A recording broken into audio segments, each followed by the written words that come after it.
Sir election result ಬಂದಿದ್ದ ದಿನ ಒಂದು ಸಿಗ್ನೇಚರ್ ಸ್ಟೆಪ್ ಒಂದು ವೈರಲ್ ಆಯ್ತು, ನೀವು ನೋಡಿರ್ಬೋದು. ಹಿಂಗೆ ಹಿಂಗೆ ಅಂತ ಏನ್ ಸರ್ ಅದು? ನಮ್ದು ಹಳೆ CM ಅವರು ಆಚೆ ಬರುವಾಗ ಕಾರಲ್ಲಿ ಹೋಗುವಾಗ ಅವರು ಹಿಂಗೆ ಅಂತ ಮಾಡಿದೆ, ಅಂದ್ರೆ ನಾವು ಫೈನಲ್ ಮಾಡಿದೀವಿ ಅಂತ. DMK ಕಾಂಗ್ರೆಸ್ ಅಲೈನ್ಸ್ ಫೈನಲ್ ಆಯ್ತು ಅಂತ ಅವ್ರು ಆ ಥರ ಏನೋ ಒಂದು ಇದರಲ್ಲಿ ಹೇಳ್ಬಿಟ್ರು, ಅದು ವೈರಲ್ ಆಗೋಯ್ತು. ಈಗ ಅವ್ರನ್ನ ಸೋಲ್ಸಿರೋ ನಮ್ಮ TVK ಕ್ಯಾಂಡಿಡೇಟ್ ಅವರು ಹಿಂಗೆ ಹೇಳಿದ್ರಲ್ಲ, ನಾವು ಹಿಂಗೆ ನಿಮ್ಗೂ ಸೇರಿ ನಾವು ಮಾಡಿಬಿಟ್ಟಿದ್ದೀವಿ, ಕ್ಲೋಸ್ ಮಾಡಿದ್ದೀವಿ ಅಂತ ಒಂದು ಅರ್ಥದಲ್ಲಿ ಮಾಡಿದ್ವಿ. ಒಳ್ಳೆ ಆರೋಗ್ಯದಲ್ಲಿ ಇರಬೇಕು, ಅವ್ರು ಇರೋದ್ರೆ ಅವರೇ CM ಸರ್, ಬೇರೆ ಯಾರು ಬರಕ್ ಚಾನ್ಸ್ ಇಲ್ಲ. ಇಬ್ರು ದೊಡ್ಡ ದೊಡ್ಡ ಜಾಂಬವಾನುಗಳು ಅವ್ರ ಎದುರೇ ಎಲ್ಲ ಡಿಫೆಕ್ಟ್ ಆಗ್ಬಿಟ್ಟಿದ್ದಾರೆ. ಅಷ್ಟು ದೊಡ್ಡ ಸ್ಟಾಲಿನ್ ಸಾರೇ ಗೆದ್ದಕ್ಕಾಗಿಲ್ಲ. The decision is final. ಅವರು ಆ ಮಾತು ಹೇಳಿರೋ ಕಾರಣ ಏನಂದ್ರೆ, ಬೇರೆ ಒಬ್ಬರೆಲ್ಲ ನಾನು ನೋಡ್ಕೊಳ್ತೀನಿ, ನೀವೇನು ಆ ಥರ ಎಲ್ಲ ಏನು ಸೆಕೆಂಡರಿ ಥರ್ಡರಿ ಏನು ಇದಿಲ್ಲ, ಬರೀ ಅವ್ರು ಒಬ್ಬರೇ ಪವರ್. ಅವ್ರು ಹೇಳೋದೇ ಮಾತು, ಅವ್ರು ಡಿಸೈಡ್ ಮಾಡೋದೇ ಅಂತಿಮ. ಸರ್, ನೀವು ಇಷ್ಟೊಂದು ಚೆನ್ನಾಗಿ ಕನ್ನಡ ಮಾತಾಡ್ತಾ ಇದ್ದೀರಾ, ನಮ್ಮ ವೀಕ್ಷಕರಿಗೆಲ್ಲ ಡೌಟ್ ಬರುತ್ತೆ, ಇವ್ರು ನಿಜವಾಗ್ಲೂ ಚೆನ್ನೈಯಿಂದ ಬಂದಿಲ್ಲ, TVK ಪಾರ್ಟಿಗೂ ಇವ್ರಿಗೂ ಏನು ಸಂಬಂಧ ಅಂತ. ಸರ್, ನಿಮ್ಮ ಬಾಯಲ್ಲೇ ಕೇಳೋದಕ್ಕೆ ಇಷ್ಟಪಡ್ತೀನಿ, ಏನು ಸರ್ ವಿಜಯ್ ಅವರ TVK ಪಾರ್ಟಿಗೂ ನಿಮಗೂ ಏನು ಸಂಬಂಧ? ಆ ಕರೂರಲ್ಲಿ ನಾವು ಗೆಲ್ದಿದ್ದೇವಲ್ವ, ಈಗ ನಮ್ಮ ಸ್ಥಳಬದಿ ಮೇಲೆ ಫಾಲ್ಟ್ ಇದ್ರೆ ಅಲ್ಲಿ ಗೆಲ್ಲಿಯಕ್ಕಾಗಲ್ಲಲ್ವ. DMK ಅಲ್ಲಿ ಸೋತಿದ್ದಲ್ವ, ನಾವೇ ಗೆಲ್ದಿದ್ದೀವಿ ಅಲ್ಲಿ. ಸೊ ಅದೇ ಪ್ರೂಫ್ ಸಾಕಲ್ವಾ. ಈಗ ಅವರೆಲ್ಲ ನಮ್ ಪಾರ್ಟಿಗೆ ಜಾಯಿನ್ ಮಾಡ್ಬೇಕಂತ 2-3 ಡೇಸ್ ಇಂದ ಬರೀ ಫೋನ್ ಕಾಲ್, ನಾವು ಫೋನ್ ಎಲ್ಲ ಆಫ್ ಮಾಡ್ಬಿಟ್ಟು ನಾವು ಏನು ಅವರಿಗೆ ಏನು ಇದು ಕೊಡ್ತಾ ಇಲ್ಲ. ಗೌರ್ಮೆಂಟ್ ಇಂದ ಮಿನಿಸ್ಟರ್ಸ್ ಮಾಡೋದು, ಲೀಡರ್ಸ್ ಮಾಡೋದು ಅವ್ರ ದುಡ್ಡಿಂದ ಮಾಡೋದಿಲ್ಲ, ಅವ್ರು ಗೌರ್ಮೆಂಟ್ ದುಡ್ಡಿಂದ ಮಾಡ್ತಾರೆ. ಬಟ್ ಅವ್ರು ಏನ್ ಹೇಳ್ಕೋದ್ರೆ ನಾನ್ ಮಾಡಿದೀನಿ ಅಂತಾರೆ. ಬಟ್ ಯಾವಾಗ್ಲೂ ತಳಬದಿ ಅವರು ನಾನ್ ಮಾಡಿದೀನಿ ಅಂತ ಹೇಳಿಲ್ಲ. DMK-ದಲ್ಲಿನೂ ADMK-ದಲ್ಲಿನೂ ಒಂದು ಲೀಡರ್, ಕರೆಕ್ಟ್ ಆಗಿ ಲೀಡರ್ ಇಲ್ಲ. ಒಪ್ಪಲ್ಲ. ನಿಯರ್ ಬೈ 10,000 ಮ್ಯಾರೇಜಸ್ ಮಾಡಿದ್ದಾರೆ ಅವರು ಬಡವರಿಗೆ. ಇದು ಬೇರೆ ಸ್ಟಾರ್ಸ್ ಎಲ್ಲ ಮಾಡಕ್ ಸಾಧ್ಯ ಇಲ್ಲ. ಐ ಥಿಂಕ್ ಈವನ್ MGR ಮಾಡಿಲ್ಲ.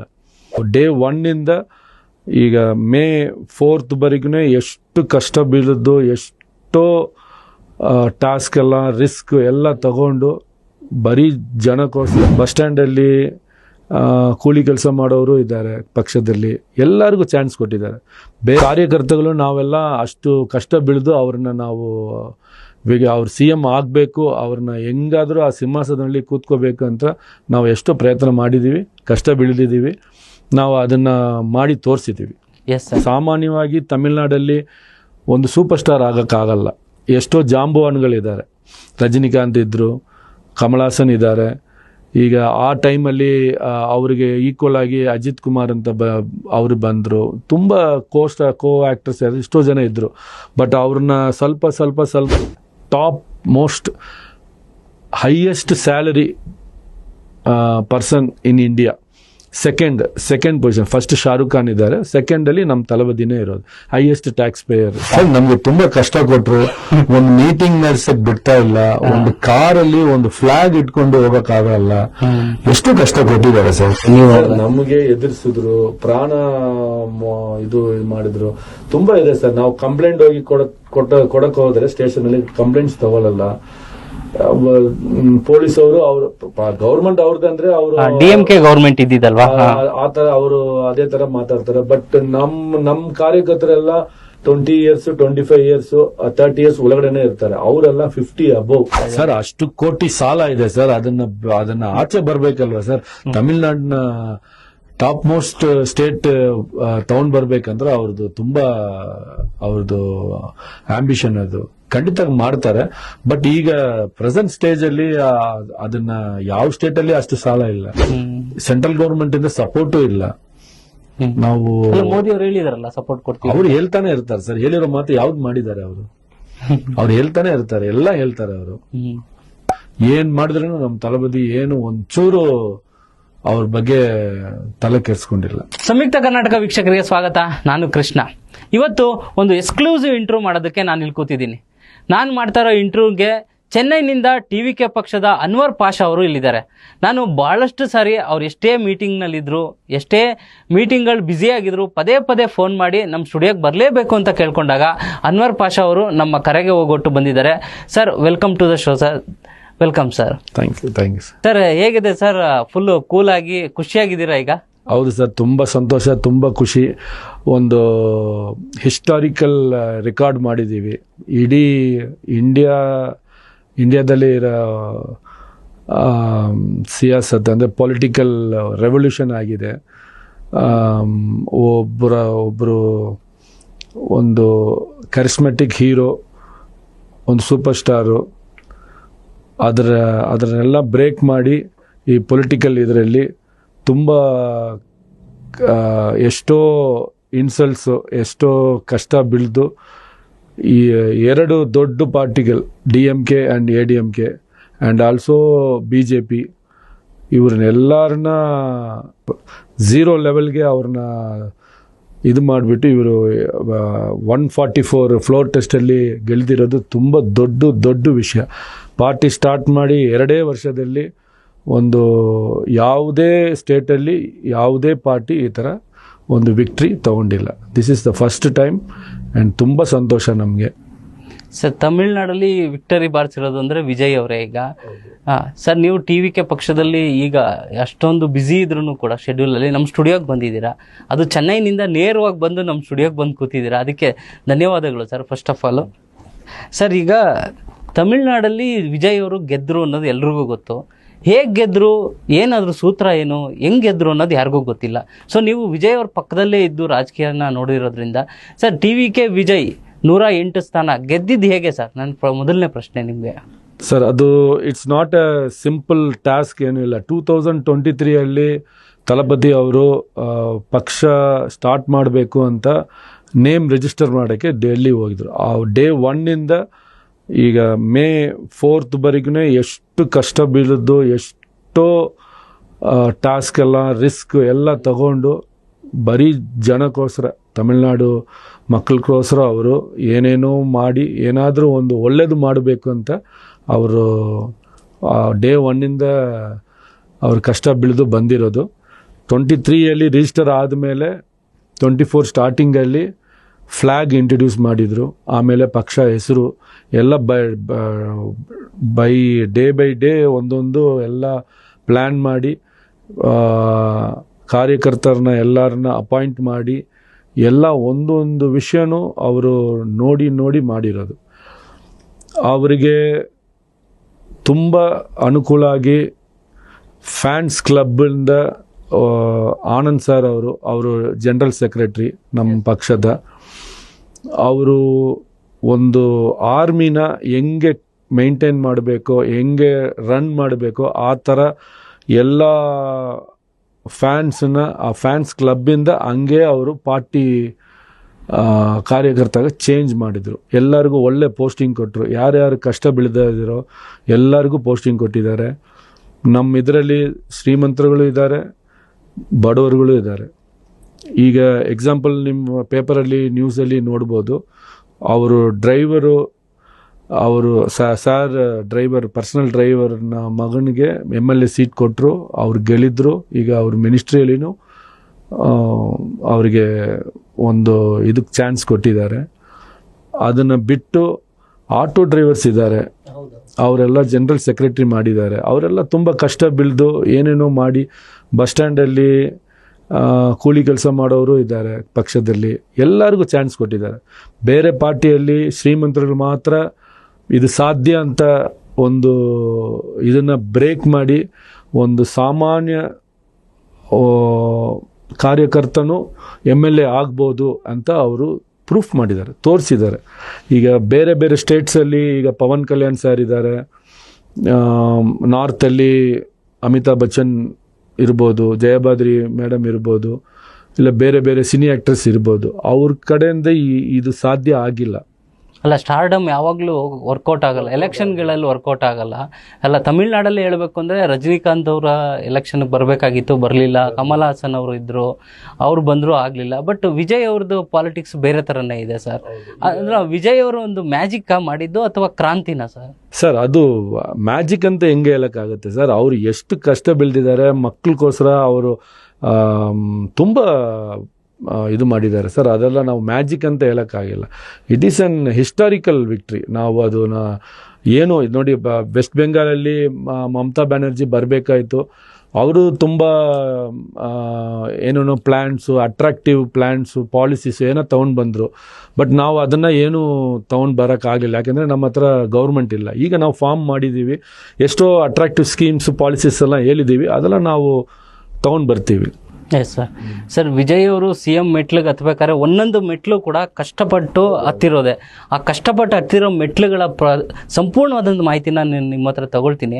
ಅದಕ್ಕಿಂತ ಮುಂಚೆ ಸರ್, ಈಗ 10ನೇ ತಾರೀಕು ಸಿ ಎಂ ಆಗಿ ಪ್ರಮಾಣ ವಚನ ಸ್ವೀಕರಿಸಿದ್ರು, ವಿಶ್ವಾಸ ಮತ ಗೆದ್ದಿದ್ದಾರೆ. ಸರ್, ಈಗ ವಿಜಯ್ ಅವರ ಹೇಗಿದ್ದಾರೆ ಸರ್? ವಿಜಯ್ ಅವರು ಆರಾಮಾಗಿದ್ದಾರಾ, ಕೂಲಾಗಿ, ಅಥವಾ ಟೆನ್ಷನ್ ಇದೆಯಾ, ಅಥವಾ ಸವಾಲುಗಳಿದೆಯಾ? ಈಗ ಹೇಗಿದ್ದಾರೆ ಸರ್ ವಿಜಯ್ ಅವರು ಅಟ್ ಪ್ರೆಸೆಂಟ್? ನಮ್ಮ ತಲಬದಿ ಅವರು ಸಿ ಎಂ ಇರ್ಬೋದು, ಬಟ್ ನಮಗೆ ಅವರು ಯಾವಾಗಲೂ ತಲಬದಿನೇ. ಅವ್ರು ಯಾವಾಗಲೂ ಕೂಲಾಗಿ ಇರ್ತಾರೆ. ಅವ್ರು ಏನು ಪ್ಲ್ಯಾನ್ ಮಾಡ್ತಾರೋ, ಏನು ಅವ್ರ ತಲೆಯಲ್ಲಿ ಏನು ನಡೀತಾ ಇರುತ್ತೋ ಅದು ಗೊತ್ತಾಗಲ್ಲ. ಅವ್ರು ನೀವು ಪಾರ್ಲಿಮೆಂಟಲ್ಲೇ ನೋಡ್ಬೋದು, ಕೂತ್ಕೊಂಡು ಏನೋ ಬರಿತಾ ಇರ್ತಾರೆ. ಅವ್ರ ಎದುರುಗಡೆ ಇರೋರೆಲ್ಲ ಪಕ್ಷದವರೆಲ್ಲ ಮಾತಾಡ್ತಾ ಇರ್ತಾರೆ, ಬಟ್ ಇವರು ನೋಟ್ಸ್ ತಗೊಳ್ತಾರೆ, ಕರೆಕ್ಟಾಗಿ ರಿಪ್ಲೈ ಕೊಡ್ತಾರೆ. ಸೊ ಅದು ಆವಾಗ ಫ್ರಮ್ ದ ಸ್ಟಾರ್ಟಿಂಗ್ ಸಿನಿ ಫೀಲ್ಡಿಂದನೇ ಅವರು ಹಂಗೇನೆ, ಯಾರ ಹತ್ರನೂ ಜಾಸ್ತಿ ಮಾತಾಡಲ್ಲ. ಬಟ್ ಅವ್ರದ್ದು ಏನು ಕೆಲಸ ಇದೋ ಅದನ್ನು ಎಕ್ಸಾಕ್ಟ್ಲಿ ಮಾಡ್ತಾರೆ. ಅವ್ರು ಹೇಳೋದೇ ಹಂಗೆ, ಕಾನ್ಫಿಡೆಂಟಾಗಿ ಇರಿ, ಖಂಡಿತ ವಿಕ್ಟ್ರಿ ನಮಗೆ ಸಿಗುತ್ತೆ ಅಂತ ಹೇಳಿದರು. ಅದೇ ಥರ ಮಾಡಿಬಿಟ್ರು. ಯಾರು ಈಗ ಅಷ್ಟು ಒಂದು ಫಸ್ಟ್ ನಾವು ಏನಾದರೂ ಒಂದು ಕೆಲಸ ಮಾಡಬೇಕೆಂದ್ರೆ ಬಿಲೀವ್ ಇರಬೇಕು. ನಾವು ಗೆಲ್ತೀವಿ ಅಂತ ನಮಗೆ ಒಂದು ಬಿಲೀವ್ ಇರಬೇಕು. ಅದು ಅವ್ರಿಗೆ ಜಾಸ್ತಿ ಇದೆ. ಅದೇ ಥರ ಕಾರ್ಯಕರ್ತಗಳು ನಾವೆಲ್ಲ ಅಷ್ಟು ಕಷ್ಟ ಬೀಳ್ದು ಅವ್ರನ್ನ ನಾವು ಅವ್ರು ಸಿ ಎಂ ಆಗಬೇಕು, ಅವ್ರನ್ನ ಹೆಂಗಾದರೂ ಆ ಸಿಂಹಾಸನದಲ್ಲಿ ಕೂತ್ಕೋಬೇಕು ಅಂತ ನಾವು ಎಷ್ಟೋ ಪ್ರಯತ್ನ ಮಾಡಿದ್ದೀವಿ, ಕಷ್ಟ ಬೀಳ್ದಿದ್ದೀವಿ, ನಾವು ಅದನ್ನು ಮಾಡಿ ತೋರಿಸಿದ್ದೀವಿ. Yes sir. ಸರ್, ಒಬ್ಬರು ಸೂಪರ್ ಸ್ಟಾರ್ ಆದವರು, ಈಗ ನಂದು ಕೊನೆ ಸಿನಿಮಾ ಜನನಾಯಕನ್, ಆಮೇಲೆ ನಾನು ಪೂರ್ತಿ ಪ್ಲೇಟ್ ಪಾಲಿಟಿಕ್ಸಿಗೆ ಬರ್ತೀನಿ ಅಂತ ಒಂದು ಡಿಸಿಷನ್ ಮಾಡೋದೇ ಕಷ್ಟದ ಕೆಲಸ ಅಲ್ವಾ ಸರ್? ಆ ಡಿಸಿಷನ್ ಕಾರಣ ಏನು ಸರ್ ವಿಜಯ್ ಅವ್ರು ಬರೋದಕ್ಕೆ? ಸರ್, ಅವರು ಸ್ಟಾರ್ಟಿಂಗ್ ಸ್ಟೇಜಲ್ಲಿ ಅವರು ಸಿ ಎಂ ಪ್ರಮಾಣ ಮಾಡಿದ ತಕ್ಷಣ ಒಂದು ಮಾತು ಹೇಳಿದರು, ಈ ಥರ ಅವರಿಗೆ ದೊಡ್ಡ ಶ್ರೀಮಂತರ ಫ್ಯಾಮಿಲಿಯಿಂದ ಬಂದಿಲ್ಲ. ಅವ್ರ ಫಾದರು ಅವರು ತುಂಬ ಸಿನಿಮಾ ಫೀಲ್ಡಲ್ಲಿ ತುಂಬ ಕೀಳಿಂದ ಮೇಲೆ ಬಂದಿರೋರು. ಅವರು ಡೈರೆಕ್ಟಾಗಿ ಏನು ಹೌದು ಬಂದವರು, ಅವರು ತರಮಟ್ಟದಿಂದ ಬಂದಿರೋರು ಅವರು. ಸೊ ಎಲ್ಲ ಕಷ್ಟ ದುಃಖ ಎಲ್ಲ ನೋಡಿದ್ದಾರೆ, ಸಂತೋಷ ಸುಖ ಎಲ್ಲ ನೋಡಿದ್ದಾರೆ. ಸೊ ಅವರು ಆ ಫ್ಯಾಮಿಲಿ ಬ್ಯಾಕ್ಗ್ರೌಂಡಿಂದ ಬಂದಿರೋರು. ಈಗ ಸಾಮಾನ್ಯವಾಗಿ ತಮಿಳ್ನಾಡಲ್ಲಿ ಒಂದು ಸೂಪರ್ ಸ್ಟಾರ್ ಆಗೋಕ್ಕಾಗಲ್ಲ. ಎಷ್ಟೋ ಜಾಂಬುವಾನ್ಗಳಿದ್ದಾರೆ, ರಜನಿಕಾಂತ್ ಇದ್ದರು, ಕಮಲ್ ಹಾಸನ್ ಇದ್ದಾರೆ. ಈಗ ಆ ಟೈಮಲ್ಲಿ ಅವರಿಗೆ ಈಕ್ವಲ್ ಆಗಿ ಅಜಿತ್ ಕುಮಾರ್ ಅಂತ ಅವರು ಬಂದರು. ತುಂಬ ಕೋ ಆ್ಯಕ್ಟರ್ಸ್ ಎಷ್ಟೋ ಜನ ಇದ್ದರು. ಬಟ್ ಅವ್ರನ್ನ ಸ್ವಲ್ಪ ಅಂದರೆ ತಲಬದಿ ಅವ್ರನ್ನ ಹಾರ್ಡ್ ವರ್ಕು ಅವ್ರನ್ನ top most highest salary person in India, second position. First Shahrukh Khan ಇದ್ದಾರೆ, ಸೆಕೆಂಡಲ್ಲಿ ನಮ್ಮ ತಲಬದಿನೇ ಇರೋದು, ಹೈಯೆಸ್ಟ್ ಟ್ಯಾಕ್ಸ್ ಪೇಯರ್. ಸೊ ಆ ಲೆವೆಲ್ಗೆ ಬರಬೇಕಂದ್ರೆ ಅವ್ರ ಕಷ್ಟ ಬೀಳ್ದಿರ್ಬೇಕು. ಸೊ ಆ ಲೆವೆಲ್ಗೆ ಬರೋಕ್ಕೆ, ಅದು ಆ ಸೆಕ್ಟರ್ಗೆ ಬರೋಕ್ಕೆ, ಆ ಸ್ಯಾಲ್ರಿ ತೊಗೊಳಕ್ಕೆ, ಅಷ್ಟು ಏರ್ನ್ ಮಾಡೋಕ್ಕೆ ಕಾರಣ ಆಗಿರೋರು ತಮಿಳ್ನಾಡು ಫ್ಯಾನ್ಸ್. ಸೊ ಆ ಫ್ಯಾನ್ಸ್ಗೆ ನಾವು ಏನಾದರೂ ರಿಟರ್ನ್ ಏನಾದರೂ ಅವರಿಗೆ ಮಾಡಬೇಕು ಅಂತ ಒಂದು ಯೋಚನೆ, ಒಂದು ಹಂಬಲ್ನೆಸ್ ಅವ್ರ ಹತ್ರ ಇದ್ದು. ಸೊ ರಿಟರ್ನಲ್ಲಿ ನಾವು ಏನಾದರೂ ಅವ್ರಿಗೆ ಒಳ್ಳೇದು ಮಾಡಬೇಕು. ನಾವು ದುಡ್ಡು ಕೊಟ್ಟರೆ ಆ ದುಡ್ಡು ಖಾಲಿ ಆದರೆ ಹೋಗ್ಬಿಡುತ್ತೆ.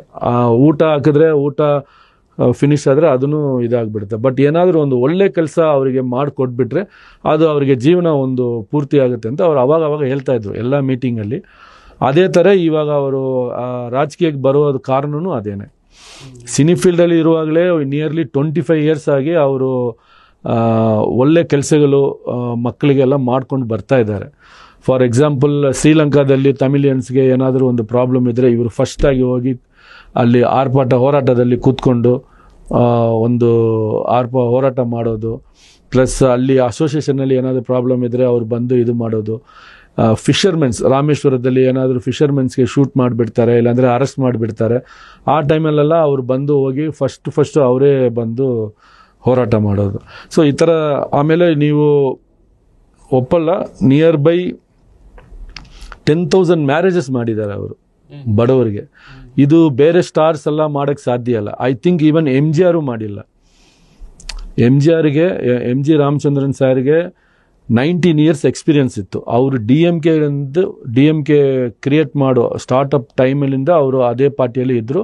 ಆಮೇಲೆ ಆ ಪಾರ್ಟಿಯಿಂದ ಸ್ವಲ್ಪ ಅವರಿಗೆ ಮಿಸ್ಅಂಡರ್ಸ್ಟ್ಯಾಂಡಿಂಗ್ ಆಗಿ ಅವರು ಆಚೆ ಬಂದು ಅಣ್ಣಾ ಡಿ ಎಂ ಕೆ ಅವರು ಸ್ಟಾರ್ಟ್ ಮಾಡಿದ್ರು. ಸೊ ಅವರಿಗೆ ಆಲ್ರೆಡಿ ಎಕ್ಸ್ಪೀರಿಯನ್ಸ್ ಇತ್ತು. ಬಟ್ ಅವರು ಕರಿಸ್ಮೆಟಿಕ್ ಲೀಡರ್, ಅವರಿಗೆ ಜನ ತುಂಬ ಬರುತ್ತೆ.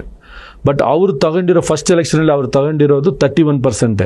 ಬಟ್ ನಮ್ಮ ತಳಬದಿ ಸಾರು ಅವರಿಂದ ದೊಡ್ಡವರು ಅಂತ ನಾನು ಹೇಳ್ತಾ ಇಲ್ಲ, ಬಟ್ ಚಿನ್ನ ಎಮ್ ಜಿ ಆರ್ ಅಂತ ಹೇಳ್ತಾರೆ. ಬಟ್ ಅವರು 35% ನಾವು ತಗೊಂಡ್ಬಿಟ್ಟಿದ್ದೀವಿ.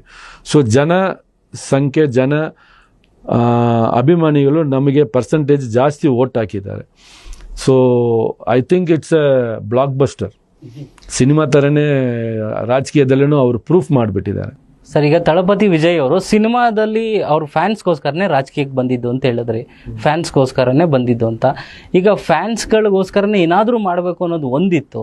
ಪ್ಲಸ್ ಈಗಿರೋ ಆಡಳಿತ DMK ಸರ್ಕಾರ ಆಯ್ತಲ್ಲ, ಅದನ್ನ ಬದಲಾಯಿಸಬೇಕು ಅನ್ನೋದು ವಿಜಯ್ ಅವರ ಆಸೆ. ಹೌದು, ಯಾಕಂದರೆ ಅವರು ತುಂಬ ಅದೇ ತೀಯ ಶಕ್ತಿ ಅಂತ ಹೇಳ್ತಾರೆ. ಅಂದರೆ ಇಟ್ಸ್ ಅ ಬ್ಯಾಡ್ ಪವರ್ ಅಂತ.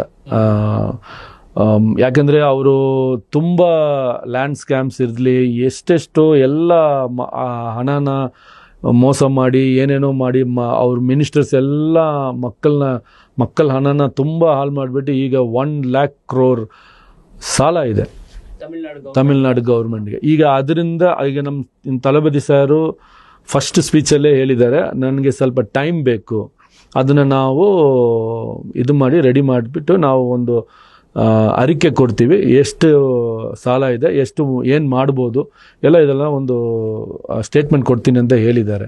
ಸೊ ಇದರಿಂದ ನಾವು ಆಚೆ ಬರೋಕ್ಕೇ ನಮಗೆ ತುಂಬ ಟೈಮ್ ಆಗುತ್ತೆ. ಬಟ್ ಅವರು ಹೇಳಿರೋ ಪ್ರಾಮಿಸಸ್ ಎಲ್ಲ ಖಂಡಿತ ಮಾಡ್ತಾರೆ. S sir. ಸರ್, ಈಗ TVK ಪಾರ್ಟಿ ಮಾಡಿದ್ದು 2/2/2024 ಆ ಡೇಟ್ ಏನು ಸರ್? ಜ್ಯೋತಿಷ್ಯಗಳು ಕೊಟ್ಟಿದ್ದ? ಸರ್, ಆ ಥರ ಇಲ್ಲ. ಅವರು 50 years ಅವರಿಗೆ ಕಂಪ್ಲೀಟು ಆ ಟೈಮಲ್ಲಿ. ಸೊ ಅವರು 50 ವರ್ಷದಿಂದ ಸಂಪಾದನೆ ಮಾಡಿ ಅವರು ಟಾಪ್ ಮೋಸ್ಟ್ ಸ್ಟಾರ್ ಆಗಿಬಿಟ್ರು. ಸೊ ಈಗ ಒಂದು ರೈಟ್ ಟೈಮ್ ಬೇಕಲ್ವಾ ಸ್ಟಾರ್ಟ್ ಮಾಡೋಕ್ಕೆ. ಆ್ಯಂಡ್ DMKದಲ್ಲೂ ADMKದಲ್ಲೂ ಒಂದು ಲೀಡರ್, ಕರೆಕ್ಟಾಗಿ ಲೀಡರ್ ಇಲ್ಲ. ಸೊ ಇವರು ಒಂದು ವ್ಯಾಕೆನ್ಸಿ ಇದೆ ಅಂತ ಇವ್ರಿಗೇನು ಒಂದು ಸ್ಟಾರ್ಟಿಂಗ್ ಇದ್ರೆ ಅವ್ರಿಗೆ ಪ್ಲ್ಯಾನ್ ಇತ್ತು, ಒಂದು 15 years 10 years ಇಂದನ. ಈಗ ರೈಟ್ ಟೈಮ್ ಫಾರ್ ಎಂಟ್ರಿ ಬಂದು 2024 ಅವರು ಮಾಡಿತ್ತು. ಬಟ್ 2 ವರ್ಷದಲ್ಲೇ ವಿಕ್ಟ್ರಿ ಸಿಕ್ಕಿಲ್ಲ. ಬರೀ 2 ವರ್ಷದಲ್ಲೇ ವಿಜಯ್ ಕೈಲಿ ಇದು ಸಾಧ್ಯ ಆಗಿಲ್ಲ, ಮೊದಲಿಂದನೂ ಇತ್ತು ಅಂತ ಹೇಳ್ತಿದ್ದೀರಾ? ಮೊದಲಿಂದನೇ ಅವ್ರ ಪ್ಲ್ಯಾನ್ ಇತ್ತು, ಅದನ್ನ ಕೆಲಸಗಳೆಲ್ಲ ಅವ್ರು ಮಾಡ್ತಾ ಇದ್ರು. ಪಬ್ಲಿಕ್ನ ಮೀಟ್ ಮಾಡೋದು, ಮೀಟಿಂಗ್ಸ್ ತಗೊಳ್ಳೋದು, ಮೀಟಿಂಗ್ಸ್ ಮಾಡೋದು. ಫ್ಯಾನ್ಸ್ ಕ್ಲಬ್ ಇಂದನೇ ಇದು ಸ್ಟಾರ್ಟ್ ಆಯಿತು. 25 years ನಾವು ಸಾರ್ ಬಂದು ಫ್ಯಾನ್ಸ್ ಕ್ಲಬ್ಬಲ್ಲಿ ಕೆಲಸ ಮಾಡ್ತಾನೆ ಇದ್ದಾರೆ. ಒಳ್ಳೆ ಕೆಲಸಗಳು. ಮಿಷಿನ್ಸ್, ಇದು ಟೈಲರಿಂಗ್ ಮಿಷಿನ್ಸ್ ಕೊಡೋದು, ಮದುವೆ 10,000 ಮದುವೆಸ್ ಮಾಡಿದ್ದಾರೆ. ಒಂದು ಸ್ಕೂಲ್ ನಡೀತಾ ಇದ್ದಾರೆ ಹೊಸೂರಲ್ಲಿ. ಆಮೇಲೆ ತುಂಬ ಆಟೋ ರಿಕ್ಷಾ ಕೊಡೋದು, ಲ್ಯಾಪ್ಟಾಪ್ಸ್ ಕೊಡೋದು, ಸ್ಕೂಲ್ಸ್ಗೆ ಫೀಸು, ಆಪ್ರೇಷನ್ಸ್ಗೆ ಹೆಲ್ಪ್ ಮಾಡೋದು ತುಂಬ ಮಾಡಿದ್ದಾರೆ ಸರ್. 1-2 ಅಂತ ಹೇಳೋಕ್ಕಾಗಲಿಲ್ಲ. ಈಗ ಬೇರೆ ಆ್ಯಕ್ಟ್ರಸ್ಸು ಮಾಡ್ಬೋದು, ಬಟ್ ಇವ್ರ ಥರ ಮಾಡೋಕ್ಕಾಗಲಿಲ್ಲ. ಇವ್ರು ತುಂಬ ಜಾಸ್ತಿ ಮಾಡಿದ್ದಾರೆ. ಅದಕ್ಕೆ ನಮಗೆ ಹೆಮ್ಮೆ ಆಗಿದೆ ಅದು ಹೇಳೋಕ್ಕೆ. ಗೌರ್ಮೆಂಟಿಂದ ಮಿನಿಸ್ಟರ್ಸ್ ಮಾಡೋದು, ಲೀಡರ್ಸ್ ಮಾಡೋದು ಅವ್ರ ದುಡ್ಡಿಂದ ಮಾಡೋದಿಲ್ಲ, ಅವ್ರು ಗೌರ್ಮೆಂಟ್ ದುಡ್ಡಿಂದ ಮಾಡ್ತಾರೆ. ಬಟ್ ಅವ್ರು ಏನು ಹೇಳ್ಕೋತಾರೆ, ನಾನು ಮಾಡಿದ್ದೀನಿ ಅಂತಾರೆ. ಬಟ್ ಯಾವಾಗಲೂ ತಳಬದಿ ಅವರು ನಾನು ಮಾಡಿದ್ದೀನಿ ಅಂತ ಹೇಳಿಲ್ಲ. ಸೊ ಅವ್ರು ಸ್ವಂತ ಸಂಪಾದನೆ ಮಾಡಿರೋ ದುಡ್ಡಿಂದನೇ ಅವ್ರು ಕೆಲಸ ಮಾಡಿರೋದು. S sir. ಸರ್, ತಮಿಳ್ನಾಡಲ್ಲಿ DMK ಸರ್ಕಾರ ಒಂದ್ಸಲಿ ಬಂದರೆ AIDMK, ಅಣ್ಣಾ DMK ಇನ್ನೊಂದ್ಸಲಿ. ಹೌದು, ಒಂದ್ಸರಿ ಇವರು ಒಂದ್ಸರಿ ಅವರು. 60 ವರ್ಷಗಳು ಸರ್, 60 ವರ್ಷಗಳ ರೆಕಾರ್ಡ್ನ ಬ್ರೇಕ್ ಮಾಡಿ TVK ಪಕ್ಷ ಬರೋದು ಅಂದರೆ ಸಾಮಾನ್ಯವಾದ ವಿಷಯ ಅಲ್ಲ ಸರ್. DMK AIDMK ಲೂಪೋಲ್ಸ್ಗಳನ್ನ ಹಿಡ್ಕೊಂಡಿದ್ದೆ ವಿಜಯ್ ಅವರ success secret sir? Success secret ಏನಿಲ್ಲ ಸರ್. ಹೆಂಗಸರುಗಳು, ಯೂತ್, ಇವರಿಬ್ಬರೇ ನಮಗೆ ದೇವ್ರ ಸಮಾನ. ಅವರೇ ಚೇಂಜ್ ಮಾಡಿ ಓಟ್ನ ಕನ್ವರ್ಟ್ ವೋಟ್ ಮಾಡಿದ್ದಾರೆ ಅವರು. ನಾವು ಅದನ್ನ ಬೇರೆ ಏನು ಹೇಳಕ್ಕಾಗಲ್ಲ. ಅಷ್ಟು ಹಳೆ ಗೌರ್ಮೆಂಟ್ಗಳು ಅಷ್ಟು ಅವರಿಗೆ ಮೋಸ ಮಾಡಿದ್ದಾರೆ. That's only reason. ಚೇಂಜ್ ಬರೋಕೆ ಎಲ್ಲರಿಗೆ ಒಂದು ಆಸೆ ಇತ್ತು, ಚೇಂಜ್ ಬೇಕು ಅಂತ ಚೇಂಜ್ ಆಗಿದೆ. ಸರ್, ಈಗ ಮಹಿಳಾ ಮತದಾರರು ಕೈ ಹಿಡಿದ್ರು ಅಂತ ಹೇಳ್ತೀವಿ. ಹೌದು. ಮತ್ತೆ ಯೂತ್ಸ್, ಹೌದು, ಅಂದ್ರೆ ಈ ಜೆನ್ಜಿ ವೋಟರ್ಸ್ ಇದಾರಲ್ಲ, 100% ಸರ್. ನ್ಯೂ ವೋಟರ್ಸ್ ಇದ್ದಾರೆ. New voters 12% first time voters 12% ಇದೆ. ಎಲ್ಲರೂ ಹಾಕಿದ್ದಾರೆ ಸರ್. ಅಲ್ಲ, number of percentage of vote ಜಾಸ್ತಿ ಆಗೋದು ಟಿವಿಕೆ ಪಕ್ಷಕ್ಕೆ ಲಾಭ ಆಯ್ತು ಅಂತ ಹೇಳ್ತೀರಾ? ಹೌದು ಸರ್. ಬೇರೆ ಏನೇನು ಸರ್ ಟಿವಿಕೆ ಪಕ್ಷ ಗೆಲ್ಲೋದಕ್ಕೆ ಕಾರಣ ಏನೇನಾಯ್ತು ಬೇರೆ? ಸರ್, ಅದೇ ಒಳ್ಳೇದು ಮಾಡ್ಬೇಕು ಅಂತ ಒಬ್ರು ನಾನ್ ಮಾಡ್ತೀನಿ ಅಂತ ಮುಂದೆ ಬಂದಿದ್ದಾರೆ. ಒಂದು ಚಾನ್ಸ್ ಕೊಡೋಣ ಅಂತ ಜನ ನಮ್ಗೆ ಒಂದು ಚಾನ್ಸ್ ಕೊಟ್ಟಿದ್ದಾರೆ ತಳಬದಿಗೆ. 100% ನಾವು ಅದಕ್ಕೆ ವಿಶ್ವಾಸವಾಗಿ ನಾವು ಲಾಯಲ್ ಆಗಿ ಇರ್ತೀವಿ. ಸರ್, ಈಗ ಸಿಎಂ ವಿಜಯ್ ಅವರು ಒಂದು ಡ್ರೆಸ್ ಅಲ್ಲಿ ಸಿಎಂ ಪ್ರಮಾಣ ವಚನ ಸ್ವೀಕರಿಸಬೇಕಾದ್ರೆ ಒಂದು ಡ್ರೆಸ್ ಅಲ್ಲಿ ಇದಾರೆ ಸರ್. ಅದು ಪೆರಿಯಾರ್ ಇದಾರಲ್ಲ, ಅವರ ಅನುಯಾಯಿ ಆಗಿನ ಅಥವಾ ಆ ಡ್ರೆಸ್ ಸೀಕ್ರೆಟ್ ಇದೆ ಸರ್? ಇಲ್ಲ, ಆಗಲ್ಲ. ಇದು ಯೂಶುವಲ್. ಅವರು ಯಾವಾಗ್ಲೂ ಒಂದು ಚೇಂಜ್ ಬೇಕು ಅಂತ ಮಾಡೋದು. It's an usual.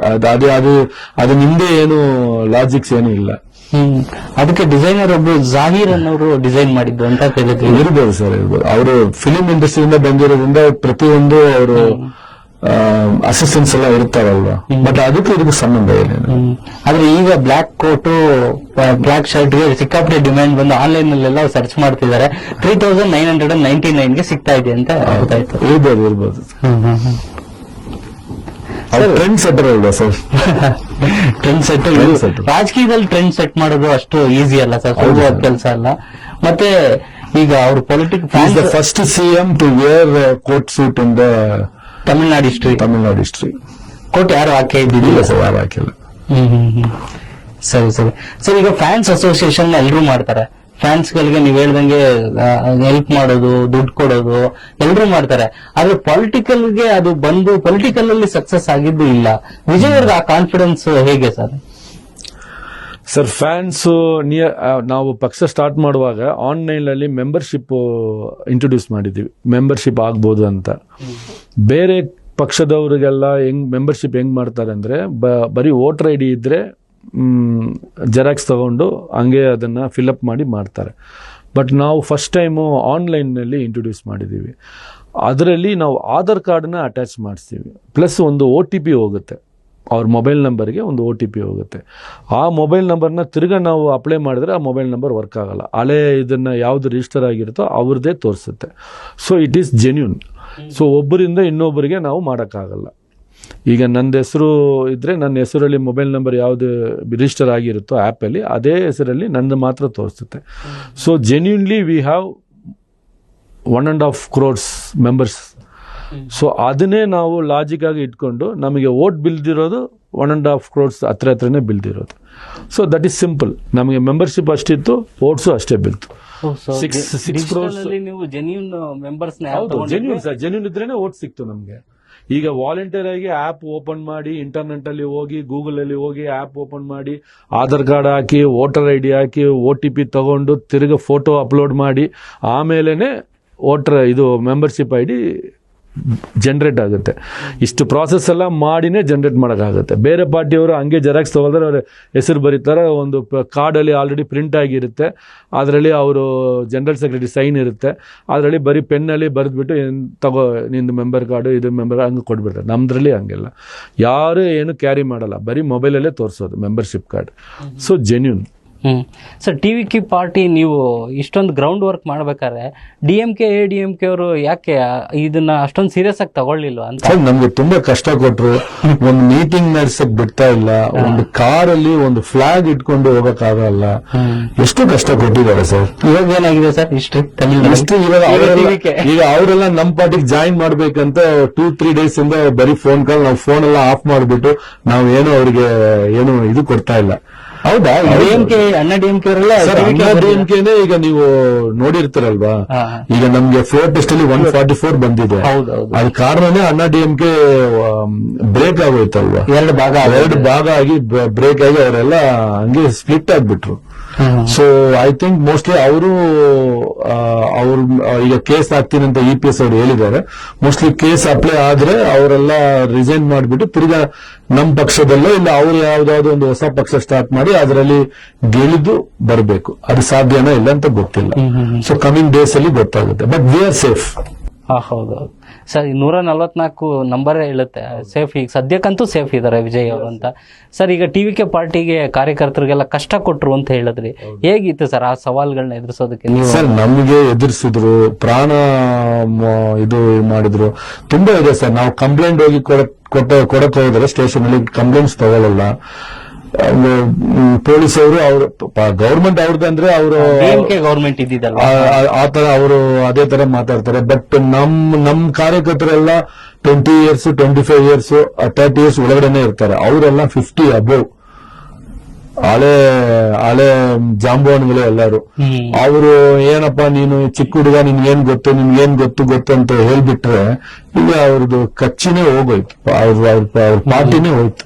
Sir, cricket match ಅಲ್ಲಿ ಎಲ್ಲಾ ಸೀನಿಯರ್ಸ್ ಇರ್ತಾರೆ, ಯಾರೋ ಒಬ್ಬ ಜೂನಿಯರ್ ಬಂದ್ಬಿಟ್ಟು ಸೆಂಚುರಿ ಹಂಗೆ, ಅದೇ ತರ ನಮ್ದು ಡಬಲ್ ಸೆಂಚುರಿ ಆಗೋಯ್ತು. ಏನ್ ಸರ್, 23 years 25 years ಎಲ್ಲ MLA ಅಲ್ವಾ ಸರ್? ಈಗ ಅವ್ರು ಗೆಲ್ದಿದ್ರೆಲ್ಲ ತಳಬದಿ ಫೇಸ್ಗೆ ಓಟ್ ಬೀಳ್ತಿರೋದು. ಅವರೆಲ್ಲ ಇಂಡಿವಿಜುವಲ್ ಯಾರೇ, ತುಂಬಾ ಜನಕ್ಕೆ ಕ್ಯಾಂಡಿಡೇಟ್ ಯಾರಂತ ಗೊತ್ತಿಲ್ಲ, ಬರೀ ವಿಸಿಲ್ ಸಿಂಬಲ್ ನೋಡಿ ಓಟ್ ಹಾಕಿರೋದು ಅಷ್ಟೇ. ಸರ್, ಒಂದು ಘಟನೆ ಸೆಪ್ಟೆಂಬರ್ 27, 2025 ಏನು ಕರೂರಲ್ಲಿ ಒಂದು ಕಾಲ್ ತುಳಿತ ಆಗುತ್ತೆ ಸರ್. ಆ ಕಾಲ್ ತುಳಿತ ಆದಾಗ ಎಷ್ಟು 41 ಮಂದಿ ಸತ್ತಿದ್ರು, ಸಾವನ್ನಪ್ಪಿದ್ರು. ಆಗ ವಿಜಯ್ ಒಂದ್ ರೀತಿ ಫುಲ್ ಡಿಪ್ರೆಸ್ ಆಗ್ಬಿಟ್ರ ಅಂತ ಸರ್? ಹೌದು ಸರ್, ಅದು ನೋಡಿ, ಅವರು ಜನ ಈಗ ಒಬ್ರು ಲೀಡರ್ ಬರ್ತಾ ಇದಾರೆ ಅಂದ್ರೆ ಅವ್ರನ್ನ ನೋಡಕ್ಕೆ ಜನ ಬರ್ತಾ ಇದಾರೆ ಅಂದ್ರೆ ಪ್ರೀತಿಯಿಂದ ಬರೋದು. ಅವ್ರ ಮೇಲೆ ಪ್ರೀತಿ ಇರೋದ್ರಿಂದ ಅವ್ರನ್ನ ನೋಡ್ಬೇಕು, ಅವ್ರು ನೋಡಿದ್ರೆ ಸಾಕು ಅಂತ ಅವ್ರು ಬರೋದು. ಆ ಟೈಮಲ್ಲಿ ಎಲೆಕ್ಟ್ರಿಸಿಟಿ ಆಫ್ ಮಾಡಿ ಜನರೇಟರ್ನ ಇದು ಮಾಡಿ ಅವ್ರನ್ನ ಪೊಲೀಸ್ ಅವರು ಒಂದು ಕರೆಕ್ಟಾಗಿ ಅರೇಂಜ್ಮೆಂಟ್ಸ್ ಮಾಡಿಲ್ಲ. ನಾವು ಹೊಸೊಬ್ರು, ನಮ್ಮ ಪಕ್ಷ ಹೊಸ ಪಕ್ಷ, ಒಂದು ರೋಡ್ ಒಳಗಡೆ, ಒಂದು ಸ್ಟ್ರೀಟ್ ಒಳಗಡೆ ಬರಬೇಕಂದ್ರೆ ಎಷ್ಟು ಜನ ಅಲ್ಲಿ ಇರ್ಬೋದು ಅಂತ ಐಡಿಯಾ ಬಂದು ಗೌರ್ಮೆಂಟ್ಗೆ ಇರಬೇಕು, ಪೊಲೀಸ್ ಅವ್ರಿಗೆ ಇರಬೇಕು. ಸೊ ಅವರು ಅದನ್ನ ಅರೇಂಜ್ಮೆಂಟ್ ಮಾಡಬೇಕು. ಅದನ್ನ ಅವರು ಅರೇಂಜ್ ಮಾಡಿಲ್ಲ. ಬಟ್ ಅವರು ನಮ್ಮ ಮೇಲೆ ಹೇಳೋದು ಏನಂದ್ರೆ ಟೈಮ್ ಕರೆಕ್ಟಾಗಿ ಸಾರ್ ಬಂದಿಲ್ಲ, ತಳಬದಿ ಅವ್ರು ಬಂದಿಲ್ಲ ಅಂತ ಹೇಳಿದ್ರು. ಬಟ್ ಅವ್ರು ಕೊಟ್ಟರೆ ಟೈಮಲ್ಲೇ ನಮ್ಮ ತಳಬದಿ ಅವರೇ ಕರ್ಕೊಂಡು ಬಂದರು. ಈಗ ಪೊಲೀಸ್ ಅವರಿಂದನೇ ಅವ್ರು ಬರೋದು, ಕರ್ಕೊಂಡು ಬಂದಿರೋದು, ಪೊಲೀಸ್ ಅವರೇ ಕರ್ಕೊಂಡು ಬಂದಿರೋದು. ಸೊ ಆ ಕರ್ಕೊಂಡು ಬಂದು ಅದೆಲ್ಲ ಒಂದು ಪ್ಲಾನಿಂಗ್ ಥರ ಆಗಿ, ಅದು ಸಾರಿಗೆ ಅದು ಈ ಥರ ನಾವು ನೋಡೇ ಇಲ್ವಲ್ವಾ ಹಿಸ್ಟ್ರಿಯಲ್ಲಿ. ಈ ಥರ ಇಷ್ಟು ಜನ ತೀರೋದು ನಮಗೆ ಅದು ವಿ ಆರ್ ಶಾಕ್. ಸಾರು ಶಾಕಲ್ಲಿ ಇದ್ದರು. ಅವರು ಏರ್ಪೋರ್ಟ್ ಹೋಗುವಾಗಲೇ ಅವ್ರಿಗೆ ನ್ಯೂಸ್ ಬಂತು, ಈ ಥರ ಜನ ಹಾಸ್ಪಿಟಲ್ ಅಡ್ಮಿಟ್ ಆಗಿ. ಹಾಸ್ಪಿಟಲ್ ಬರೇ ಎಲ್ಲರೂ ಚೆನ್ನಾಗಿದ್ರು, ಬರೀ ವೀಸಿಂಗ್ ಪ್ರಾಬ್ಲಮ್ ಆ ಥರ ಇದ್ರು. ಹಾಸ್ಪಿಟಲ್ ಹೋದ್ಮೇಲೆ ಎಲ್ಲರೂ ಇಮಿಡಿಯೇಟ್ ಡೆತ್ ಆಗ್ತಾ ಇದ್ರು. ಅದು ಒಂದು ಶಾಕ್ ಥರ ಇದ್ರು. ಅವ್ರು ರಿಟರ್ನ್ ಬರೋಕ್ಕೆ ಅವರು ಪ್ರಯತ್ನ ಮಾಡಿದರು. ಅಲ್ಲಿ ಇರೋ SP DSP ಅವ್ರನ್ನ, ಇಲ್ಲ ಇವಾಗ ನೀವು ರಿಟರ್ನ್ ಹೋದರೆ ತುಂಬ ಲಾ ಆ್ಯಂಡ್ ಆರ್ಡರ್ ಪ್ರಾಬ್ಲಮ್ ಆಗುತ್ತೆ, ಸೊ ನೀವು ಹೋಗ್ಬಿಡಿ ಸರ್, ಅದೇನಿದೆ ನಾವು ನೋಡಿಕೊಂಡು ನಿಮಗೆ ಇನ್ಫಾರ್ಮ್ ಮಾಡ್ತೀವಿ ಅಂತ ಅವರೇ ಹೇಳಿದರು. ಸೊ ನಮ್ಮ ತಳಬದಿ ಅಲ್ಲಿಂದ ಏರ್ಪೋರ್ಟ್ಗೆ, ಇಲ್ಲಾಂದರೆ ಆ ಸಿಚುವೇಶನಲ್ಲಿ ಯಾವುದೇ ವ್ಯಕ್ತಿ ಇದ್ರೂ ಹೋಗಿ ಖಂಡಿತಾಗ ನೋಡ್ತಾರೆ. ನಮ್ಮ ತಳಬದಿ ಆ ಥರ ಇಲ್ಲ, ಅವ್ರು ಖಂಡಿತಾಗ ಹೋಗಿರ್ತಾರೆ, ನೋಡಿರ್ತಾರೆ. ಬಟ್ ಅಲ್ಲಿ ಲಾ ಆ್ಯಂಡ್ ಆರ್ಡರ್ ಪ್ರಾಬ್ಲಮ್ ಬರುತ್ತೆ ಅಂತ ಅವರು ಹೋಗಿಲ್ಲ ಅಷ್ಟೇ. ಬಟ್ ಅದಕ್ಕೆ ಅವರು ಒಂದು 10 days 15 days ತುಂಬ ಯೋಚನೆಯಲ್ಲಿ, ಡಿಪ್ರೆಷನಲ್ಲಿ ಇದ್ದರು. ಆಮೇಲೆ ಅದೆಲ್ಲ ಸ್ವಲ್ಪ ಗೊತ್ತಾಯಿತು, ಯಾರಿಂದ ಆಯಿತು, ಏನಾಯಿತು, ಹೇಗಾಯಿತು, ಹೆಂಗೆ ಪ್ಲ್ಯಾನ್ ಮಾಡಿದ್ರು ಅದೆಲ್ಲ ಗೊತ್ತಾಯಿತು. ಆಮೇಲೆ ಅವರು ಆಚೆ ಬಂದರು, ತಿರ್ಗಾ ಪ್ರಚಾರ ಸ್ಟಾರ್ಟ್ ಮಾಡಿ ನಾವು ಗೆಲ್ದ್ಬಿಟ್ಟು ಗೌರ್ಮೆಂಟ್ ಫಾರ್ಮ್ ಮಾಡಿ ಇವರಿಗೆಲ್ಲರಿಗೂ ಉತ್ತರ ಕೊಡಬೇಕು ಅಂತ ಅವ್ರು ತೀರ್ಮಾನ ಮಾಡಿಕೊಂಡು ಗೆಲ್ದಿತ್ತು. Yes sir. ಸರ್, ಕರೂರದು ಇನ್ಸಿಡೆಂಟ್ ಆಯ್ತಲ್ಲ, ಅದು ಆದ್ಮೇಲೆ ಎಲ್ಲಾನು ವಿಜಯ್ ತಲೆ ಮೇಲೆ ಹಾಕೋದಕ್ಕೆ ಪ್ರಯತ್ನ ಪಟ್ಟು. ಹೌದು, ಅದು ಅವರು ನೆಗೆಟಿವ್ ಆಗಿ ಸೀನ್ ಕ್ರಿಯೇಟ್ ಮಾಡಿದ್ರು. ಬಟ್ ಜನ ಬಂದು ಸಾಹೇಬ್ರ ಮೇಲೆ, ನಮ್ಮ ತಳಬದಿ ಮೇಲೆ ಆ ಕರ್ಟಸಿ ಇದರಲ್ಲೇ ಹೋಗ್ಬಿಟ್ರು. ಸೊ ಅವ್ರ ಮೇಲೆ ತಪ್ಪಿಲ್ಲ ಅಂತ ಅವ್ರು ಅರ್ಥ ಮಾಡ್ಕೊಂಡ್ರು. ನಾವು ಆ ಕರೂರಲ್ಲಿ ನಾವು ಗೆಲ್ದಿದ್ದೇವಲ್ವ. ಈಗ ನಮ್ಮ ತಳಬದಿ ಮೇಲೆ ಫಾಲ್ಟ್ ಇದ್ರೆ ಅಲ್ಲಿ ಗೆಲ್ಲಿಯಕ್ಕಾಗಲ್ಲಲ್ವ. DMK ಅಲ್ಲಿ ಸೋತಿದ್ದಲ್ವಾ, ನಾವೇ ಗೆಲ್ದಿದ್ದೀವಿ ಅಲ್ಲಿ. ಸೊ ಅದೇ ಪ್ರೂಫ್ ಸಾಕಲ್ವಾ. ಈಗ ಅಲ್ಲಿರೋ ಪ್ರೆಸೆಂಟ್ MLA ಅಲ್ಲಿ ಬಿಟ್ಬಿಟ್ಟು ಕೊಯಂಬತ್ತೂರ್ಗೆ ಹೋಗಿ ಬಂದ್ಬಿಟ್ಟು ಮಿಸ್ಟರ್ ಸೆಂದಿಲ್ ಬಾಲಾಜಿ, ಅಲ್ಲೇ ಅವರು 20 ವರ್ಷದಿಂದ ಅಲ್ಲೇ ಅವರು MLA ಕಂಟೆಸ್ಟ್ ಮಾಡಿದ್ರು. ಅಲ್ಲಿ ಈ ಸಾರಿ ಕಂಟೆಸ್ಟ್ ಮಾಡಿಲ್ಲ, ಅವರಿಗೆ ಭಯ ಪಾಪ. ಅವ್ರು ಕೊಯಂಬತ್ತೂರು ಬಂದು ದೂರ ಬಂದು ಅಲ್ಲಿ ಕಂಟೆಸ್ಟ್ ಮಾಡಿದ್ರು. ಸೊ ಅದೇನೇ ಒಂದು ಪ್ರೂಫ್ ಅಲ್ವಾ, ವಿ ಆರ್ ಇನ್ನಸೆನ್ಸ್ ಅಂತ. ಬಟ್ ನಮಗೆ ಅದು ಒಂದು ದುರ್ಘಟನೆ ಆಗಬಾರ್ದಾಯಿತು. ಅದು ನಮಗೆ ಸ್ವಲ್ಪ we are feeling bad for that. S sir. Sir, election result ಬಂದಿದ್ದ ದಿನ ಒಂದು ಸಿಗ್ನೇಚರ್ ಸ್ಟೆಪ್ ಒಂದು ವೈರಲ್ ಆಯಿತು, ನೀವು ನೋಡಿರ್ಬೋದು, ಹಿಂಗೆ ಹಿಂಗೆ ಅಂತ. ಏನು ಸರ್ ಅದು? ಅದು ಆ್ಯಕ್ಚುಲಿ ಕಾಂಗ್ರೆಸ್ಸು ನಮ್ಮ ಜೊತೆಗೆ ಅಲಯನ್ಸ್ನಲ್ಲಿ ಬರಬೇಕಂತ ತುಂಬ ಪ್ರಯತ್ನ ಮಾಡ್ತಾ ಇದ್ರು ಸೆಂಟ್ರಲಿಂದ. ರಾಹುಲ್ ಗಾಂಧಿ ಸಾರಿಂದ ತುಂಬ ನಮಗೆ ಅನುಕೂಲ ಆಯಿತು. ಬಟ್ ಸ್ಟೇಟಲ್ಲಿ ಇರೋ ಲೀಡರ್ಸು ಅದನ್ನು DMK ಪರವಾಗೇ ಇದ್ದರು. ಅವರು DMK ಜೊತೆಗೆ ಟ್ರಾವೆಲ್ ಮಾಡಿದ್ರೆ ಅವರಿಗೆ ಸೇಫ್ ಆಗಿರುತ್ತೆ ಅಂತ ಅವರು ಪ್ಲ್ಯಾನ್ ಮಾಡಿದರು. ಸೊ ಅದಕ್ಕೆ ಅವರು TVK ಜೊತೆಗೆ ಅಲಯನ್ಸ್ ಬೇಡ ಅಂತ ಇದು ಮಾಡಿದ್ರು. ಲಾಸ್ಟ್ ಮೂಮೆಂಟಲ್ಲಿ ಡೆಲ್ಲಿಯಿಂದ ಬಂದು ಅವರೆಲ್ಲ ಒಪ್ಪಿಸಿ DMK ಜೊತೆಗೆ ಅದು ಅಲಯನ್ಸ್ ಆಯಿತು. ಆವಾಗ ನಮ್ಮದು ಹಳೆ CM ಅವರು ಆಚೆ ಬರುವಾಗ ಕಾರಲ್ಲಿ ಹೋಗುವಾಗ ಅವರು ಹಿಂಗೆ ಅಂತ ಮಾಡಿದೆ, ಅಂದರೆ ನಾವು ಫೈನಲ್ ಮಾಡಿದ್ದೀವಿ ಅಂತ. DMK ಕಾಂಗ್ರೆಸ್ ಅಲಯನ್ಸು ಫೈನಲ್ ಆಯಿತು ಅಂತ ಅವ್ರು ಆ ಥರ ಏನೋ ಒಂದು ಇದರಲ್ಲಿ ಹೇಳಿಬಿಟ್ರು, ಅದು ವೈರಲ್ ಆಗೋಯ್ತು. ಈಗ ಅವ್ರನ್ನ ಸೋಲ್ಸಿರೋ ನಮ್ಮ TVK ಕ್ಯಾಂಡಿಡೇಟ್ ಅವರು ಹಿಂಗೆ ಹೇಳಿದ್ರಲ್ಲ, ನಾವು ಹಿಂಗೆ ನಿಮ್ಗೂ ಸೇರಿ ನಾವು ಮಾಡಿಬಿಟ್ಟಿದ್ದೀವಿ, ಕ್ಲೋಸ್ ಮಾಡಿದ್ದೀವಿ ಅಂತ ಒಂದು ಅರ್ಥದಲ್ಲಿ ಮಾಡಿದ್ವಿ. But it's A joke, that's all. ಅದೇನು ಸೀರಿಯಸ್ ಆಗಿ ಏನು ಇದಿಲ್ಲ, ಬಟ್ ಅದು ವೈರಲ್ ಆಗೋಯ್ತು. ಅಲ್ಲ, ಸೆಲೆಬ್ರೇಷನ್ ಒಂದು ಸಿಗ್ನೇಚರ್ ಸ್ಟೆಪ್ ಆಗೋಯ್ತು ಅಂತ. ಸರ್, ಈಗ TVK ಪಕ್ಷದ ಕಾರ್ಯಕರ್ತರಾಗಿ ಫಿಲ್ಮ್ ನಲ್ಲಿ ನೀವು ಓಡಾಡಿದ್ದೀರಾ, ಇಷ್ಟೊಂದು ದೊಡ್ಡ ಗೆಲುವು ಸಿಗ್ಬೋದು ಅಂತ ಎಕ್ಸ್ಪೆಕ್ಟ್ ಮಾಡಿದ್ರಾ ಸರ್? ಸರ್, ನಾವು ಕಷ್ಟ ಬೀಳ್ದಿದ್ದೀವಿ, ಹಾರ್ಡ್ ವರ್ಕ್ ಮಾಡಿದ್ದೀವಿ. ನಮಗೆ ಎಲ್ಲೋ ಒಂದು ಕೊನೆಯಲ್ಲಿ ನಮ್ಗೆ ಗೊತ್ತಾಯ್ತು ನಾವು ಗೆಲ್ತೀವಿ ಅಂತ. ಬಟ್ ಇಷ್ಟು 108, ಹೌದು, ಅಷ್ಟು ಸೀಟ್ಸ್ ಬರುತ್ತೆ ಅಂತ ನಾವು ಯೋಚನೆ ಮಾಡಿಲ್ಲ. ಸರ್, ಈಗ ಎಲೆಕ್ಷನ್ ಆಗಿದ ತಕ್ಷಣ ಎಕ್ಸಿಟ್ ಪೋಲ್ಗಳು ಬರುತ್ತೆ. ಹೌದು, ಒಂದು ಎಕ್ಸಿಟ್ ಪೋಲ್ ಬಿಟ್ರೆ ಉಳಿದೆಲ್ಲ ಎಕ್ಸಿಟ್ ಪೋಲ್ಗಳು ಇಲ್ಲ DMKನೇ ಮತ್ತೆ ಬರ್ಬೋದು. ಒಂದು ಎಕ್ಸಿಟ್ ಪೋಲ್ ಮಾತ್ರ ಲಾಸ್ಟ್ ಟೈಮ್ ಅವ್ರೊಬ್ಬರನ್ನೇ ಕರೆಕ್ಟ್ ಆಗಿ ಹೇಳಿದ್ರು. ಸೊ ನಮ್ಗೆ ನಂಬಿಕೆ ಇತ್ತು. ಸರ್, ಆಗ ದಳಪತಿ ವಿಜಯ್ ಅವ್ರ ರಿಯಾಕ್ಷನ್ ಏನಿತ್ತು ಸರ್ ಎಕ್ಸಿಟ್ ಪೋಲ್? ಅವ್ರು ಹೇಳಿದ್ರು, ಇದೆಲ್ಲ ಏನು ನೀವು ತಲೆಯಲ್ಲಿ ಏನು ಇದು ಮಾಡ್ಕೋಬೇಡಿ, ನಮ್ದು ಏನಿದೆ ಖಂಡಿತ ನಾವು ವ್ಯಕ್ತಿ ಕನ್ಫರ್ಮ್ ಆಗುತ್ತೆ ಅಂತ ಆವಾಗಲೂ ಅವರು ಟ್ವೀಟ್ ಮಾಡಿದ್ದು. ಸರ್, ಈಗ ಆಶ್ವಾಸನೆಗಳು ಎಲೆಕ್ಷನ್ ಮುಂಚೆ ಎಲ್ಲರೂ ಕೊಡ್ತಾರೆ, ಆಶ್ವಾಸನೆಯನ್ನ ಈಡೇರಿಸಿಕೊಳ್ಳೋದು ತುಂಬಾ ಮುಖ್ಯ. ಈ ವಿಜಯ್ ಅವರಿಗೆ ಈಗ 8 ಗ್ರಾಮ್ ಚಿನ್ನ ಕೊಡೋದಷ್ಟು ಈಸಿನ ಸರ್? ಸರ್, ಅದು ಖಂಡಿತ ಮಾಡ್ತಾರೆ ಸರ್. ಅವ್ರದ್ದು ಒಂದು ಸ್ವಭಾವ ಹಂಗೆ, ಅವ್ರ ಹ್ಯಾಬಿಟ್ ಹಂಗೆ. ಒಂದು ವಿಷಯ ಹೇಳ್ಬಿಟ್ರೆ ಅವ್ರು ಖಂಡಿತ ಮಾಡ್ತಾರೆ. ಸೊ ಎಕ್ಸ್ಪರ್ಟ್ಸ್ ಇದ್ದಾರೆ, IAS ಆಫೀಸರ್ಸ್ ಎಲ್ಲ ಇದ್ದಾರೆ, ಅವರೆಲ್ಲ ಕೂತ್ಕೊಂಡು ಖಂಡಿತ ಅದಕ್ಕೆ ಒಂದು ತಗೊಂಡ್ ಬರ್ತಾರೆ. ಸರ್, ಈಗ ಎಕ್ಸ್ಪೀರಿಯನ್ಸ್ ಅನ್ನೋದು ತುಂಬಾ ಇಂಪಾರ್ಟೆಂಟ್ ಪೊಲಿಟಿಕಲ್ ಅಲ್ಲೇ ಆಗ್ಲಿ. TVK ಪಕ್ಷದಲ್ಲಿ ಯಾವೊಬ್ಬ ಶಾಸಕರಿಗೂ ಅಷ್ಟು ಎಕ್ಸ್ಪೀರಿಯನ್ಸ್ ಇಲ್ಲವೇ ಇಲ್ಲ ಪೊಲಿಟಿಕಲ್ ಅಲ್ಲಿ. ಈ ಎಕ್ಸ್ಪೀರಿಯನ್ಸ್ ಏನಾದ್ರು ಸ್ವಲ್ಪ ಏನಾದ್ರು ಮಿಸ್ ಆಗ್ಬೋದು, ಸವಾಲಾಗ್ಬೋದು ಅಂತ ಅನ್ಸುತ್ತೆ, ಚಾಲೆಂಜ್? ಸರ್, ಈ ಇಡೀ Tamil Nadu ಹಿಸ್ಟ್ರಿಯಲ್ಲಿ very very experience person ಸೆಂಗೋಟೈನ್ sir ಇದ್ದಾರೆ. ಅವರು ನಮಗೆ ತುಂಬಾ ಬಲ. ಅವ್ರು ಬಂದಿರೋದು ಸೇರಿರೋದು ನಮಗೆ 10th ಟೈಮ್ MLA ಆಗಿದ್ದಾರೆ ಸೇಮ್ ಕ್ಷೇತ್ರದಲ್ಲಿ. ಅವರು ಅದೊಂದು ಭಾಗ್ಯ ತರ ನಮ್ಮ ತಲಬದಿಗೆ ಅವ್ರು ಸಿಕ್ಕಿರೋದು. ಅವ್ರು ತುಂಬಾ ಲೈಕ್ ಮಾಡ್ತಾರೆ ಸೆಂಗೋಟೈನ್ ಸರ್ನ.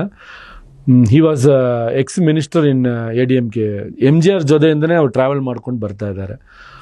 ಈಗ ಅವರು ಬಂದು ತಳಬದಿನ ಮೀಟ್ ಮಾಡಿ ಅವರು ಒಂದು ಸ್ಟ್ರಾಟಜಿ ಮಾಡಿ, ಆ ಸ್ಟ್ರಾಟಜಿ ಪ್ರಕಾರ ಅವರು ಡೇ 1 ಅವ್ರು ಹೇಳ್ತಾ ಇದ್ರು, ತುಂಬ MGR ಯಾವ ಥರ ಗೆಲ್ದಿದ್ರು ಅದೇ ಥರ ಗೆಲ್ತಾರೆ ಇವರು ಅಂತ ಅವರು ಒಬ್ಬರೇ ಹೇಳ್ತಾ ಇದ್ರು. ಪ್ರತಿಯೊಂದು ಮೀಡಿಯಾಗೂ ಅವ್ರು ಹೇಳ್ತಾ ಇದ್ರು. He was having confident. ಅವರು 50 years ಎಕ್ಸ್ಪೀರಿಯನ್ಸ್ ಅವರಿಗೆ ಏನೋ ಸ್ವಲ್ಪ ಜಗಳ ಮಿಸ್ಅಂಡರ್ಸ್ಟ್ಯಾಂಡಿಂಗ್ ಆಗಿ ADMKಯಿಂದ ಅವ್ರನ್ನ ಆಚೆ ಇದು ಮಾಡಿಬಿಟ್ರು.